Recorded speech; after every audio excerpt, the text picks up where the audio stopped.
ጆኒና ካሌብ ኤላን ለማባረር ከዛ ትምህርት ቤት አውቀው ልክ ውስጥ አስገብተው እንዲደበድበው ካደረገ በኋላ ወደ ቲቸር በቄ ሄዶ እና ደበደበኝ በማልከት በአመልከቻ ያስገባበታል። ነገር ግን በጣም ተናዶ እንጂ ኤላ ይሄን እንዳያደርግ ብዙ ጊዜ ሰብሊም ሆነች ብርክቲም አስጠንቅቀውት ነበር። ነገር ግን ዛሬ የተፈጠረው በጣም ለካሜሮ በላይ ነበረ። አሰላሙ አለይኩም ወራህመቱላሂ ወበረካቱ ውድና የተከበራችሁ የፍቅር ጎጆ ቤተሰቦች እንዴት አደራችሁ? እንዴት ዋላችሁ?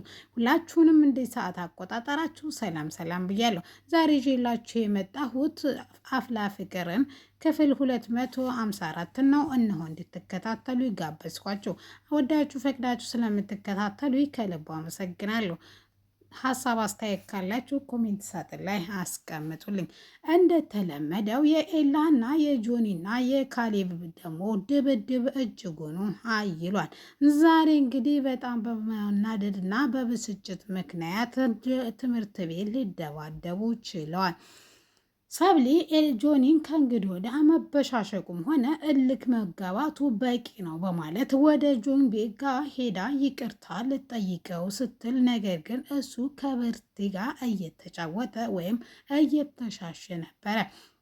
ይሄን ያየችው መቋቋም አቅቷት መልሳ ልትሄድ ስትል ናይቷት ስለነበረ የበቂውን ያክል ካስቀናት በኋላ ተደብቀሽ እያየሽን ነው ሲልም፣ አይ እንደዛ እንኳ አይደለም እኔ ይቅርታ ልጠይቅህ ነበር፣ ነገር ግን ሳትወደው አትቀርም ከኔ ጋር መለያየቱን፣ እልክ ብዙ ነገር ያሳጠናል፣ አንቺ እኮ አሳልፈሽ ሰጥተሽኛል ለኤላ ሲላትም፣ እሷ ግን አሳልፋ እንዳልሰጠችውና ብላም ደግሞ አንተን ለማስቀናት እንጂ እንደምታስበው እኔ ኤላን ወድጄ አይደለም፣ ብታውቀውና ብትረዳኝ ኖሮ እኔ ኤላን እየቀረብኩት ያለሁት አንተ እንዳይጎዳ ስለምፈልግ ነው። አንተን እንዳይጎዳ ስጠይቀው እሱን ወደ እኔ እንዲስበኝ ይፈልጋል። ያ ነው እንጂ ምንም ነገር የለም። አንተ ግን ኤላ ጋር ስለሄድኩኝ አንተን በብርክቲ ልታስቀና ሞከርክ በማለት ትናደድበታለች።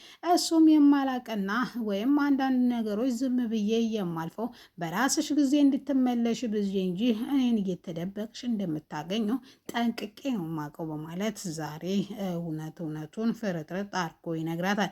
ካሌብ ይሄ ነገር ምንም ያልተመቸው ከጆኒ ጋር የምትሰጠውን ጊዜ ብርክቲ ለሱ እየሰጠችው ስላልሆነ፣ ነገር ግን በፍጥነት እንዲታረቁ ሊያደርግ ቢሞክርም ዛሬም አልተሳካለትም። ሄዳን በጣም ችት እያደረገችበት ወይም እንደማገጠችበት ጆኒ ልኳ ድረስ ስለነገራ ሰብሊ ኤላ ጋር ስቅስቅ ብላ ታለቅሳለች። ለምንድን ነው የምታለቅሽው ሲላትም፣ ጆኒ እኮ ከአንተ ጋር ግንኙነት እንዳለ ነው ማስበው። እስኪ ንገረኝ እኔ እናንተ ያለን ግንኙነት ምንድን ነው ስትለው፣ እሱ ምንም በቃ እሱ እኮ ዝም ብሎ ነው ወይም አንቺን ለሚያበሳጥት የመፈጠረው ነገር ነው ሲልም፣ እኔ እንደ ሸንጉሊት የምትቀባበሉኝ እቃችሁ አይደለም ወይም የምትወራረዱብኝ። እኔ የራሴ ዓላማ እና የራሴ ምርጫ አለኝ። ምርጫዬ ደግሞ ጆን እንደሆነ ነግሬሃለሁ ስትለው፣ በተደጋጋሚ እኔም ነግሬሻለሁ። ለራስሽ ጊዜ ሰተሽና ለራስሽ እኮ ልብሽን ብታዳምጪው እኔን እንደምትወጂ ግልጽ ነው። አይኖችሽ ይናገራሉ፣ ልቦችሽ ይመታሉ። ስለዚህ ከጆን ጋር የነበረሽ ግንኙነት እሱም ጥላው እንደሄደች እንዳይባል አንቺም ደግሞ ትታው ሄደች እንዳትባይ ያክል እንጂ ያገናኛችሁ የትናንትና ፍቅር እንጂ ዛሬ ላይ ፍቅር እንደሌላችሁ ግልጽ ነው። ይሄ ነገር ለሁለታችሁም አይጠቅምም። እኔም ባትወጂኝም እኔም ባታፈቅርኝም፣ ነገር ግን ለማይጠቅማችሁ ጊዜያችሁን ባታባክኑ መልካም ነው ብዬ አምናለሁ ሲልም፣ እሷም በጣም ተናዳና እያለቀሰች ስለነበረ ስቅስቅ ብላ ከዛ አጠገቧ እንዳይደርስ ድጋሜ አስጠንቅቃው ትሄዳለች። ኤላ በጣም ያተናደደው የሰብሊ እንባ እንዴት በሱ ምክንያት ይወርዳል በማለት ሄዶ በቦክስ ሲመታው መልሰው መደባደባቸውን ይቀጥላሉ። ብርክቲ በዛ በቅጽበት ትገኝና መልሳ ፌንት በመስራት ትቀጥለዋለች። እነሱም እንደምንም ብለው ካረጋጓትና ራሷን ወደ ራሷ ከተመለሰች በኋላ ልብ ድካም እንዳለባት ግልጽ ነው የሁላቸውም። የሚያናድድና ወይም የሚያበሳጭ ነገር ወይም ብቻ ምግብ ካልበላች ይህ በሽታ በተደጋጋሚ ይከሰትባታል። ኤላን ካጠገቧ እንደሚሄድ እና ከዛሬ ቀን ጀምሮ ደግሞ ሀቢብቲ እንደማይላት፣ ትናንትና በፍቅር ሆነው ሀቢብቲ የሚላት ቃላት ልዩና ጥሩ ስሜት ቢኖረውም ዛሬ ላይ ግን ልብ ያቆስላል። ትናንትና ልቤ በደስታ የፈነጠዘለት ዛሬ እጅጉኑ ልቤ እያለቀሰ ነው በማለት አይኖቿ በእንባ ተሞልተው ያለቅሳሉ። ከዛ እንዲሄድ ከጠየቀችው በኋላ ኤላም ከዛ ካጠገቧ ዞር ይላል። ዛሬ ሄቭንና ጄሪ እንግዲህ በጣም በከባዱ ኢዮስያስና የሄቨን ሁኔታ እጅጉኑ ደስ ያላላት ነገር በዚህና በቀልድና በልክ የተጋባው ወይም ኢዮስያስ የውሸት ፍቅረኛ ካልሆንሽ ለአባዬ ወይም ለአባትሽ እንግዲህ ለአባቷ ማለት ነው ለማናጀሩ እናገራለሁ በጥፊ እንደመታሽኝ የማናጀሩ ልጅ ስለሆንሽ የምታደርጊው አክት ልክ አይደለም ብዬ ተማሳብቅብሽና የውሸት ፍቅረኛ ከምትሆኝ ብሎ ባስፈራራት መሰረት የውሸት ፍቅረኛ መሆኗን ቀጥላበታለች። ነገርየው ወደ ምር የተቀየረው እንግዲህ ምክንያቱም አይኖቹ በስስት እያዩዋት ጀመር። እሷም ተመሳሳይ ነው። ብቻቸውን ሲሆኑ ይተግዛሉ፣ ይፈዛሉ። ከበፊቱ በልክና በብስጭት የሚገናኙት አሁን ግን በፍቃደኝነት ሆኗል። ጀሪ ይሄ ነገር ከቀጠለ ኢዮስያስም ከትምህርት ቤት መባረሩ ነው።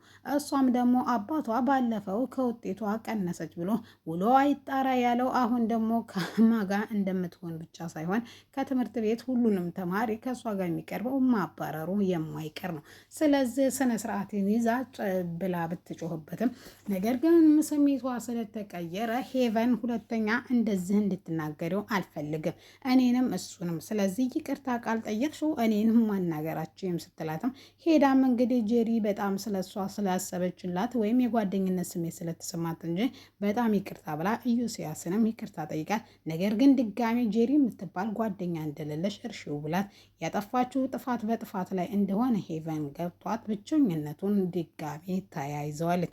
ሚኪና አቡሽ እንግዲህ ባለፈው ሳምንት ለማስታወስ ያክል ላቡጁ ላይ እያጠቡ እያለ በሻንጣ ሙሉም ብር እንደተሰጠና ምክንያቱም ደብረ ዘይት ሄጄ መዝናናት ከአንድ ወዳጄ ጋር እፈልጋለሁ ሲልም እኔ ድሮ ጀምሬ ነው ማቃችሁ እዚህ መኪና ስታጥቡ፣ ስለዚህ ወጣ ብላችሁ ዘናና ፈታ ብላችሁ መምጣት ትችላላችሁ ብሎ በሻንጣ ሙሉ ብር ሰጥቶት ነበር።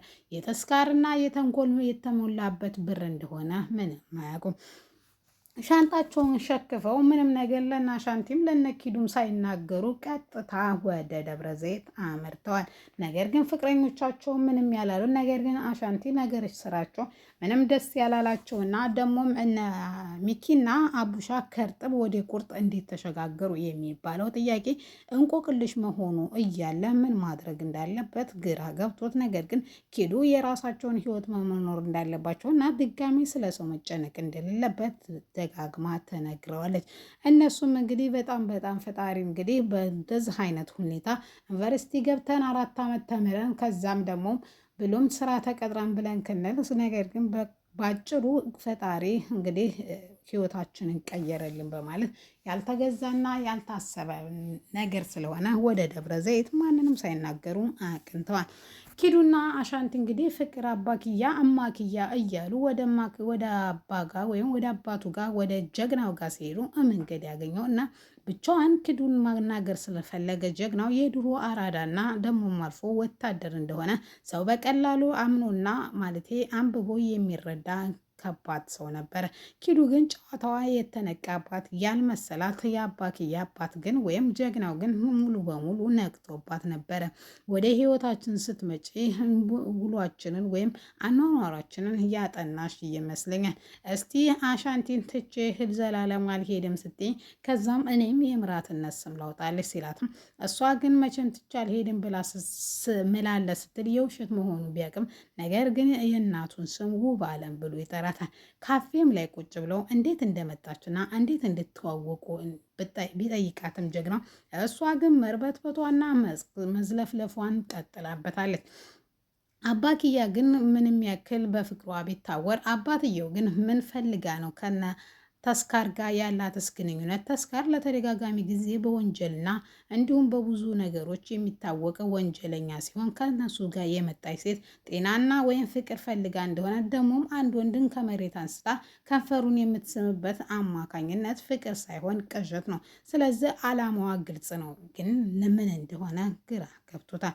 ዛሬ እንግዲህ አልሚ እንትናን ተከታትላ ሁሉንም ነገር እየተያዘ ቢሆንም ነገር ግን እሱ ግን ምንም እየደበቃት እንደሆነ መኮንን መኮንን የገባት። ስለዚህ ግልጽ በግልጽ ልትቀጥረው ወስናለች።